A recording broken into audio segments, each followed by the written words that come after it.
Eu acho que eu tinha uma vontade diferente, assim, sabe? Eu acho que eu queria, sabe, eu tava mais no tesão de fazer as coisas, de cara, não, eu quero viver disso. E eu não sentia isso Neles. deles.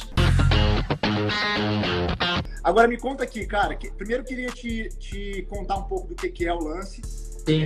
Na verdade, Musicalizando é um projeto que eu já estava com ele há 2 anos, mas aí com a quarentena eu consegui colocar para fora que quando eu comecei na música, não tinha, cara, um beabá, não tinha nada que fosse muito didático e era muito difícil, as pessoas descredibilizavam muito.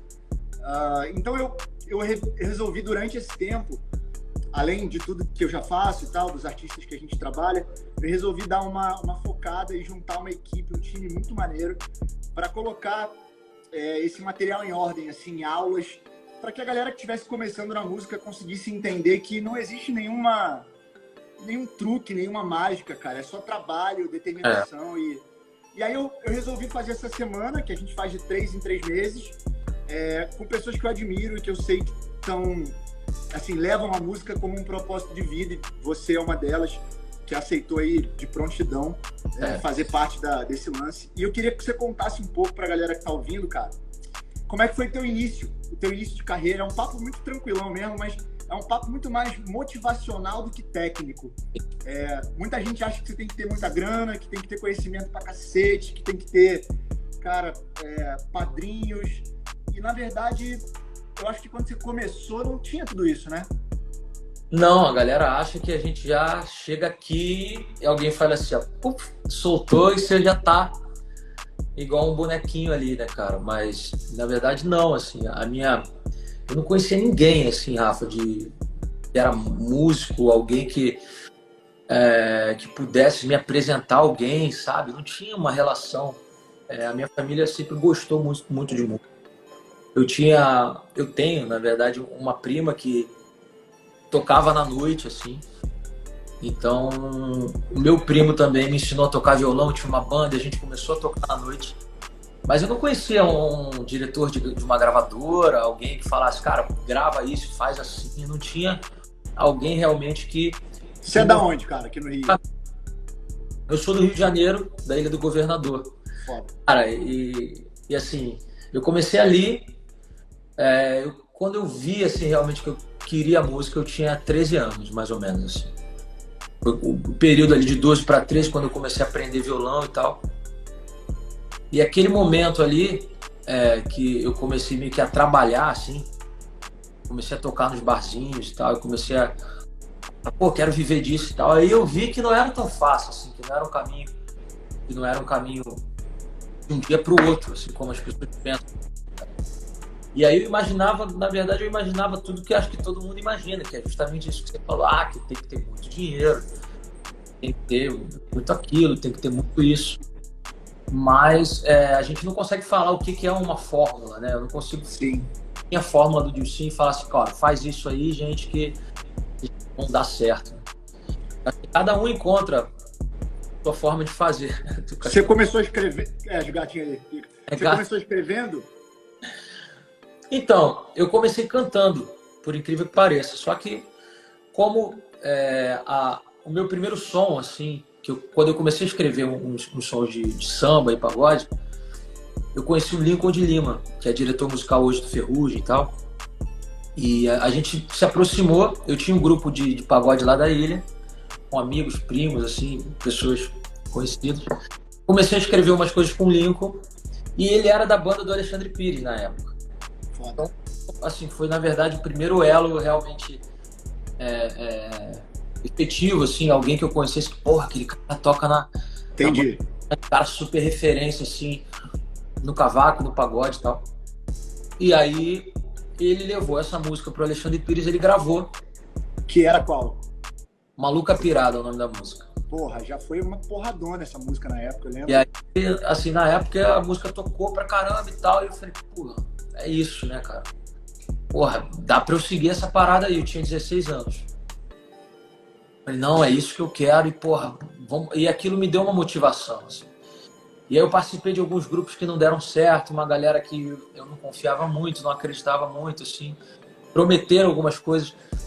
Rolou um lance, uma época da gente com um grupo lá, gravou umas musicazinhas e o empresário falava assim, cara, segunda-feira vai estar na rádio. Nossa. Segunda-feira, cara, contava pros amigos, família, meu pai, minha mãe. Pai, cara, vou tocar na rádio segunda. E botava na rádio e nada de tocar. E terça-feira, não, semana que vem, e nunca de tocar na rádio. E você era vocalista desse grupo? E eu era vocalista. Tá. Eu falei, cara, que ansiedade foda, né, cara? Isso é muito ruim. Exatamente. Eu acho que o mais difícil de controlar no caminho inteiro, eu acho que até hoje isso, é quando você consegue trabalhar a sua ansiedade, assim, a sua expectativa diante das coisas que estão rolando, né? Porque tem muito isso. Às vezes você quer acelerar um processo que não é o momento de você acelerar, né, cara? Sim. E depois, acho que eu, adolescente ali, vivendo aquelas coisas de, pô, esse cara tá dando mole comigo. E, pô, não, esse cara que tá sendo legal comigo. Eu acho que eu comecei a percorrer um caminho ali que me deu uma maturidade de falar, não, eu vou escrever umas músicas, eu vou cantar, pô, não, eu acho que eu entendo um pouco mais disso, isso aqui eu não entendo tanto. E aí eu comecei a ficar mais ligado ali, sabe? De, pô, não vou ouvir pra ver como é que é. E aí acho que eu comecei a amadurecer. Eu conheci os que são meus empresários até hoje, o Andres e o Igor. Lá na ilha, eles eram da ilha, né? Exatamente. Eu lembro como se fosse hoje, eu cheguei na sala deles lá, eles trabalham... Mas isso você já era o Dilcinho que eu conheço, já tocava, já cantava ou não? Não, isso eu tinha o grupo ainda e tal. E a galera do grupo, que são meus amigos, assim, até hoje lá da ilha e tal, eu acho que eu tinha uma vontade diferente, assim, sabe? Eu acho que eu queria, sabe, eu tava mais no tesão de fazer as coisas, de cara, não, eu quero viver disso. E eu não sentia isso deles. E eu falei, cara, acho que tá na hora de eu seguir um caminho e tentar. Só que na época não tinha ninguém solo, que tivesse nascido solo do pagode, assim. Você chegou a viver a época do Gustavo Lins? Sim, Gustavo Lins, mas o Gustavo Lins era tipo o único, assim, sabe? Que surgiu solo, ficou solo e tinha feito... Mas tu era muito novo, né? Quando ele bombava. Era bem novo. Tá. Eu cheguei com 35, eu tô com 36, tu tá com o quê? 26? Com 28, fiz 28 agora. Porra, o Gustavo, você devia ter, sei lá, 10 anos quando o Gustavo bombou mesmo. Isso aí, de 9 pra 10, assim. Foi mais ou menos isso. Foda. Mas ele acabou que foi uma referência também, né, pra você. Sim, assim, o que a gente pegava os cantores solos do pagode e o Gustavo sempre teve ali presente. O Gustavo Lins tinha muita música, muito sucesso, o cara que conseguiu sair do Rio de Janeiro, né? Então, sim. E no começo muita gente compara também, né? Ao Gustavo e tal. E, cara, eu achava maneiro pra caramba, assim, porque o moleque é um talento incrível, assim, como compositor, como cantor. E as comparações não só com ele, mas com os artistas, a gente vai se acostumando com isso também. Então, o começo eu tinha medo de ir sozinho, porque eu não sabia, não tinha alguma coisa que o mercado, no geral, não falava pra você ir sozinho. Pagode era grupo, né? Sempre grupo. Não, tem que ter um grupo, pô, tem o Exalta, tem o Sorriso, Revelação e tal. E eu, um dia, conversando com eles, eles falaram, cara, a gente tem vontade de te ajudar, vamos embora, a gente não conhece nada de música, mas vamos tentar. Entrei na sala dele e falei, cara, tem uns caras que eu procurei, estão produzindo as coisas que eu gosto. Quem que você gosta mais? Eu falei, Sorriso Maroto, assim, é a galera que eu mais me identifico. Vou procurar, e comecei a procurar telefone, cheguei ao Lelê. Na época, eu já era amigo do Mumuzinho, aí eu conheci o Mumu. Cara, o Lelê é doente, sabia? O Lelê é doente, ele responde todo mundo que fala com ele. Todo mundo. Importantíssimo, cara, isso é importantíssimo. Cara, ele para uma hora do dia dele antes de dormir, eu já cansei de ver, eu viajei pra Los Angeles com ele pra gravar Melim, e aí na sala, cara, ele dormia com o celular em cima dele, assim, apagava, respondendo as pessoas, cara. Claro isso. E na verdade, pra mim, eu acho que foi o meu ponto de partida, aí que eu comecei a considerar que eu tava fazendo alguma coisa pro Dilcinho que eu sou hoje, sabe?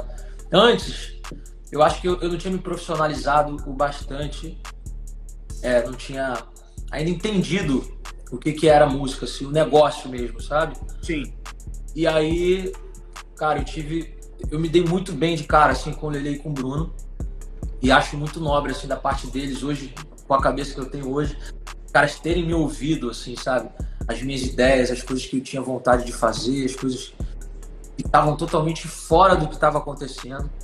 E os caras ouviram e falaram, cara, você não tá ficando doido, não. Isso aí é legal, sabe? Desde o início, você já queria fazer essa onda mais diferente que você faz? Desde o início? Desde o início, cara. Desde o início. Foda, cara.